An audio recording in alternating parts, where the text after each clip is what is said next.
Rise and Shine Legends, this is Radhika. இந்த வீடியோல என்ன பார்க்க போறோம் அப்படினா class 12 maths NCERT syllabus chapter 7 integrals. இதுல exercise 7.7 பார்க்க போறோம். Integrate the functions. Sum number 4. Root of x squared plus 4x plus 1. First நமக்கு கொடுத்திருக்க function இந்த மூணு ஃபார்ம்ல எந்த ஃபார்ம்ல இருக்குன்னு கண்டுபிடிக்க போறோம். சரியா? First step, let I which is equal to integral root of x squared plus 4x plus 1 dx. ஓகேவா? கொடுத்திருக்க ஃபங்க்ஷனை with respect to x நாம இன்டகிரேட் பண்ண போறோம். இதுல இந்த எக்ஸ்பிரஷனை மட்டும் எடுத்துக்கிறோம். சரியா? Now we take x squared plus 4x plus 1. ஓகேவா? இதுல பாருங்க, அதாவது algebraic ஃபார்முலா நமக்கு தெரியும் இல்லையா? a plus b whole squared which is equal to a squared plus b squared plus 2ab. ஓகேவா? இப்போ அதே மாதிரி அந்த ஃபார்முக்கு இதை மாற்ற போகிறோம். எப்படி மாற்றுறது? இங்கே வந்து அதாவது இதில் இருக்க ஏக்கு பதிலாக இங்கே எக்ஸ் இருக்குதுன்னு நினச்சிக்கோங்க. அப்போ எக்ஸ் ஸ்கொயர்ன்றது ஏ ஸ்கொயர். ஓகேவா? அதே மாதிரி இங்கே பாருங்கள், இந்த 4xை தான் நம்ம 2ab அப்படின்னு எழுத போகிறோம். சரியா? இந்த 4xை தான் நம்ம என்ன பண்ணுறோம்? 2ab அப்படின்னு எழுத போகிறோம். அப்புறம் எப்படி எழுதலாம்? அதாவது 2 இந்த 4ஐ வந்து எப்படி பிரிக்கலாம்? 2 into 2ன்னு பிரிக்கலாம். அதில் ஒரு 2 கிடச்சிரும் நமக்கு. சரியா? ஏ வந்து எக்ஸ்ன்னு சொல்லிட்டேன் நான்.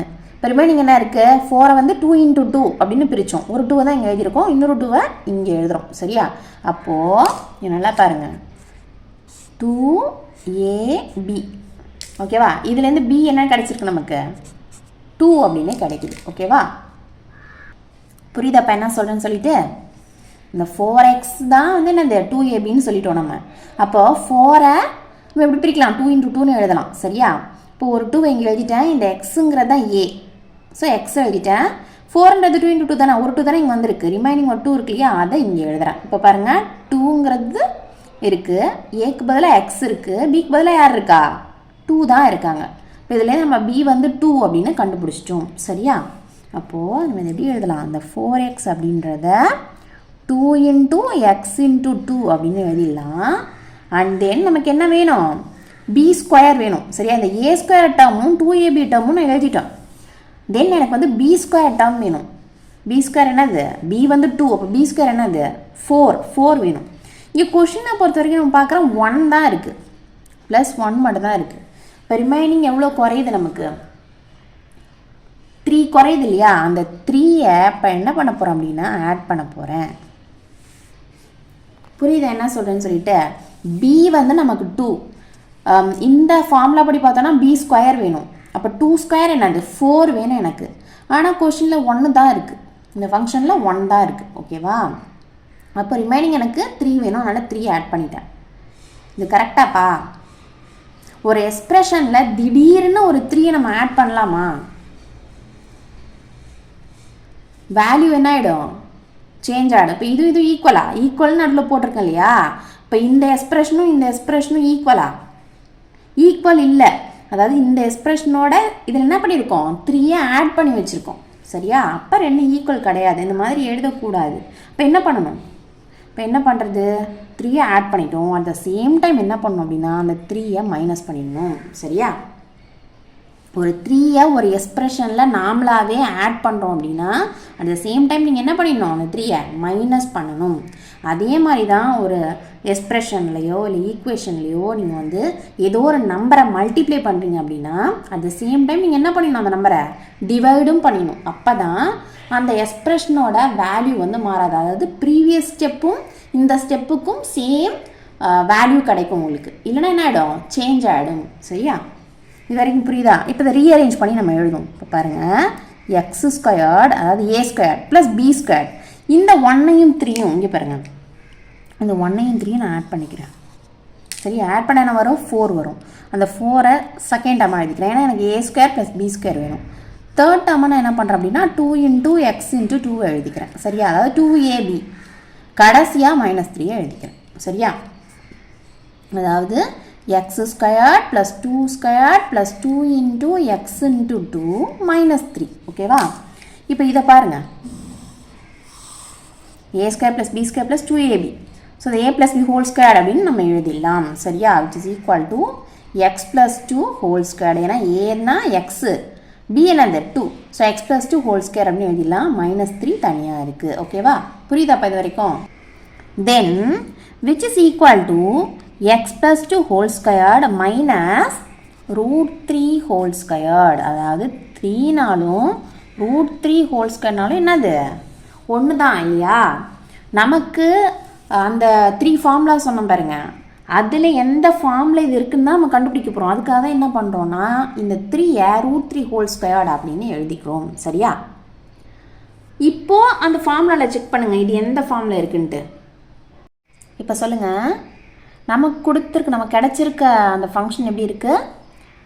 X plus two whole squared minus √3 whole ஸ்கொயர்னு இருக்குது. அதாவது எக்ஸுக்கு பதிலாக எக்ஸ் ப்ளஸ் டூ இருக்குது, அதே மாதிரி ஏக்கு பதிலாக √3 இருக்குது.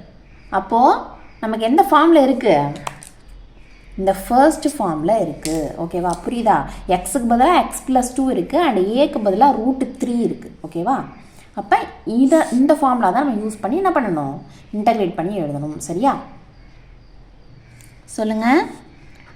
I which is equal to integral √(x squared plus 4x plus 1 dx) which is equal to, இதை நம்ம எப்படி எழுதுறோம்னா integral √ இந்த x squared plus 4x plus 1 தான் நம்ம எப்படி எழுதியிருக்கோம்? இப்படி எழுதியிருக்கோம் இல்லையா? So x plus 2 whole squared minus √3 whole squared dx. இப்போ ஃபார்முலா சொல்லுங்கள். which is equal to integrate பண்ணால் என்ன வரும்? x by 2, xன்றது x plus 2, x plus 2 by 2 √(x squared minus a squared). So x plus 2 whole square minus √3 square. கரெக்டா? Minus a square by 2. ஏன்றது என்னது? √3. So √3 square by 2 log mod x plus xன்றது x plus 2 plus √(x squared minus a square). So x plus 2 whole squared minus √3 whole squared. மாடை close பண்ணிவிடுங்க plus c.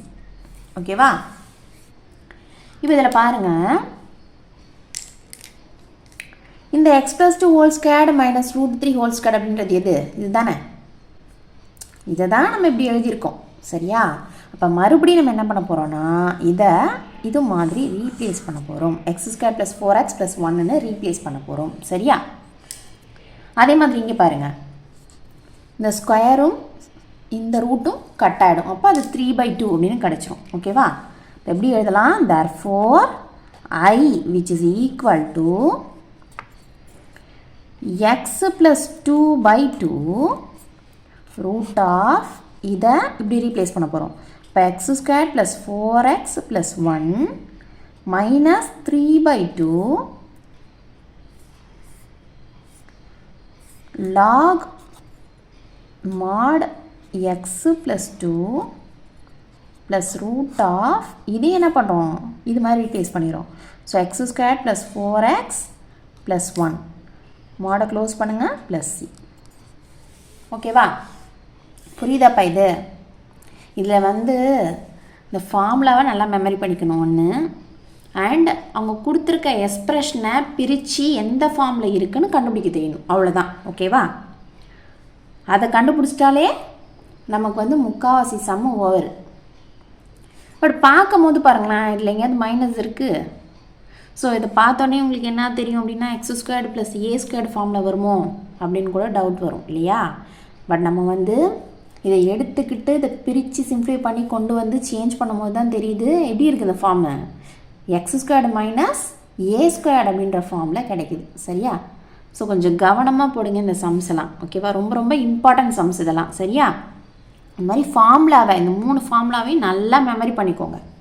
ஓகேவா, இந்த some உங்களுக்கு கிளியராக புரிஞ்சுது அப்படின்னா லைக் பண்ணுங்கள், ஷேர் பண்ணுங்கள். டவுட்ஸ் இருந்தால் கமெண்ட் பண்ணுங்கள். மறக்காமல் சேனலை சப்ஸ்கிரைப் பண்ணிக்கோங்க. சரியா?